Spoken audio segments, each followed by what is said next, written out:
So this is actually going to be the first Apple Watch video that I'm going to be doing this year, believe it or not. And we're going to be talking about the Apple Watch Series 2 and seeing how it holds up in 2021. Now, I will find the cheapest ones of these watches and leave them linked down in the description below. You can get them from there and help support the channel at the same time. Now, I'm not really too sure where to start with this watch because, in my opinion, this is still a killer watch in so many different areas. I don't necessarily think it's the best Apple Watch ever made, but it's a very good Apple Watch for a lot of people out there. Now, there's some highs about this watch, there's some lows about this watch, but I think for a majority of people out there, if you're somebody who wants to get an Apple Watch to use as a main device and you don't really care about having the most insane features, you want to check the things with your health, you want to check your steps, you want to check notifications, calls, messages, Snapchats, all that stuff, you'll be able to do it on an Apple Watch Series 2. I want to get that out of the way. This Apple Watch is not an archaic machine, even though it came out in 2016, almost 5 years ago.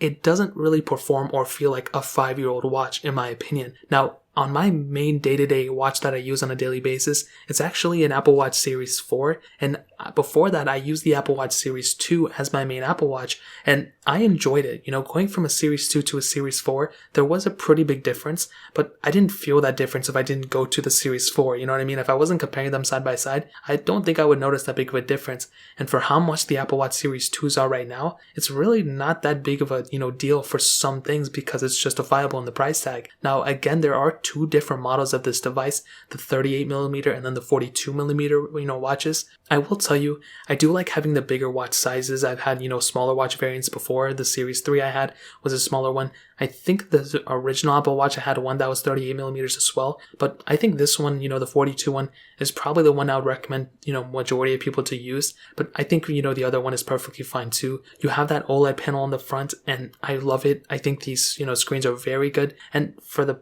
most part, you don't really care the resolution of the panel on your watch or anything. You just want to look at it, look away. It's not like it's a phone where you're using it all the time. This Apple Watch, you're just looking at it like once or twice in a day, maybe like once or twice in an hour, and then you're just moving on. You don't really care about it too much. And with an Apple Watch Series 2, you still have a lot of different capability when it comes down to the durability of it. On my Series 2, I didn't have a case on it for a long time. I think I had it for like the first week, and then I took it off, and then I just ended up rocking it without a case, just like how I do it on my Series 4. And I bashed this thing around like crazy. I've dropped it. I've put it in so much water. It still worked perfectly fine. I still have it, and I don't use it anymore, but it still works perfectly fine. So that in and of itself is another huge reason why the Apple Watch Series 2 is still a really good watch. It's very, very durable, and I haven't really had too many problems with it when it came down to that. Now, I think one of maybe the bigger problems of the Apple Watch Series 2 is the fact that it doesn't have any more software updates. I think it's still getting like the supplemental security updates, but it did not get watchOS 7, and I'll definitely tell you that is kind of a problem. I wish it did get the next version of watchOS,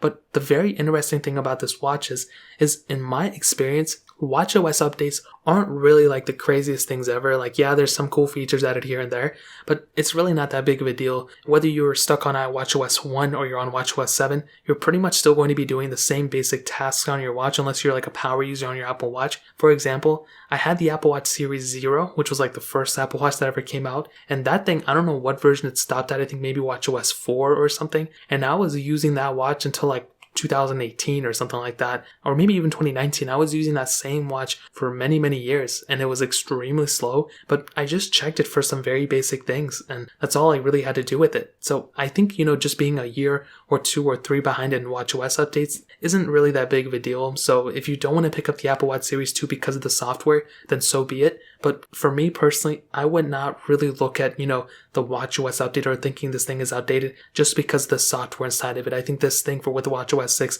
is still perfectly fine for the most part. And honestly, day-to-day tasks on an Apple Watch Series 2, in my experience, was perfectly fine. And I'll kind of break down some things that I did on my Apple Watch Series 2 when I was using it like not even a year ago, and basically maybe you'll fit into the same category. So typically what I would do, and the most important thing that I check on my watch are just like the steps. That's kind of the reoccurring thing that I check on all the time because you don't know if you're getting phone calls or messages. So sometimes my phone is completely dry and I don't even check it on my watch because nobody's calling me or texting me. But the steps are something that's always there. So what I do, I lift up my watch, I check the steps. Am I good? Great. Am I not? Okay, whatever. One thing about the Apple Watch Series 2 that's very important for me to say is that the steps on the Series 2 take a little bit more time to kind of, refresh.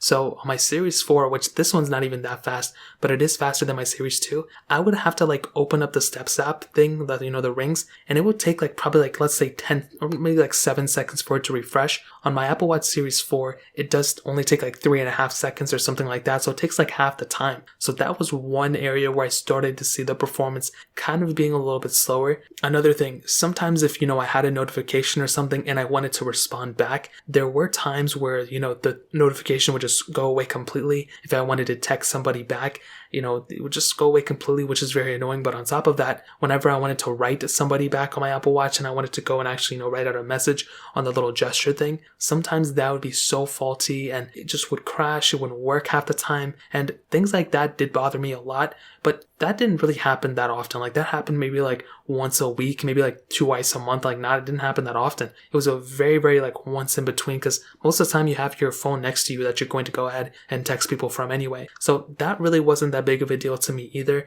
but it just did seem a little bit slower once I bought the Apple Watch Series 4 and I ended up using it. I initially bought the Series 4 just to make a video about and then resell it or something, but I ended up just like not feeling like reselling anything anymore, so then I just kind of kept it, and then I eventually switched to it, and that was a pretty big difference. And that's when I started to see where the Apple Watch Series 2 performance-wise was a little bit slower in.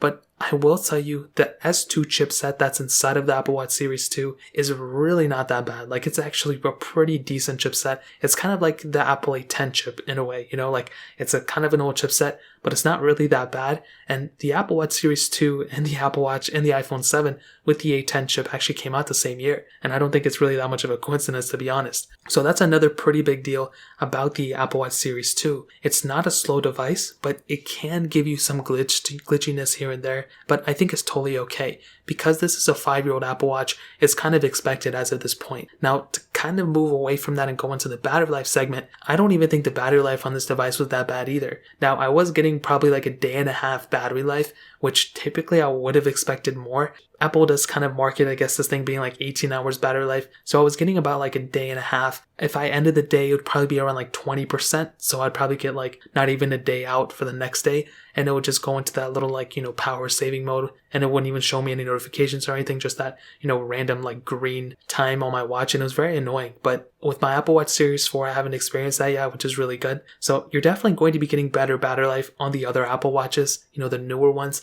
And I think that's probably where you're going to find the biggest problem with the Apple Watch Series 2. You're going to have some issues when it comes down to the battery life. It's not going to be a crazy deal, but it is something you're probably going to, probably be annoyed by sometimes. So in terms of that, that pretty much covers it up. And to kind of answer the question, should you go and buy an Apple Watch Series 2 in 2021? Well, this is what I'll tell you. I think if you don't have any Apple Watches right now, getting an Apple Watch Series 2 is totally fine for the most part. I think it's totally an okay watch. Like if I were to rate it on the whole entire watch scale, I would easily rate it like a 7 out of 10.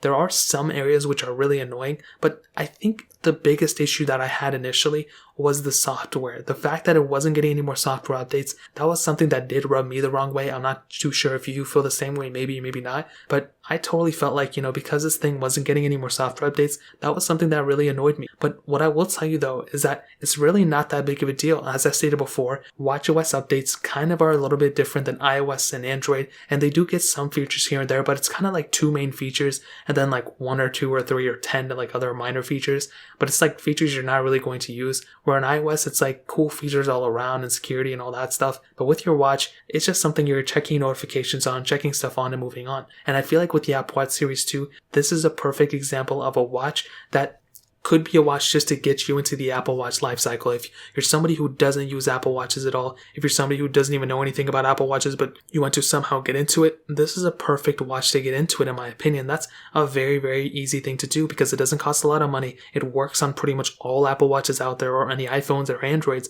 And it's just, even if you break it, it's not a big deal. If you get an Apple Watch Series 6, I think that's also a really good idea, or the Apple Watch SE. But I honestly think an Apple Watch Series 2 is perfectly fine to pick up. My only complaints, maybe besides the software, which isn't even really that big of a complaint, maybe is the battery life, but as long as you charge it every day or every other day, you're going to be perfectly fine. So in terms of that pretty much covers it up. Like I said before, if you want to pick one up, links will be down in the description. You can get them from there and help support the channel at the same time. But that's really pretty much it. If you guys have any other questions or anything, let me know in the comment section as well. Hit the like button, that means so much, but definitely hit that subscribe button. Every single subscriber that we get really does count, so it means so much if you guys can hit that. Also check out the other links down in the description as well. My Twitter, my Instagram, my other channels. More importantly than everything else, I love every single one of you guys. Hopefully I'll catch you guys in the next video. Peace out till then.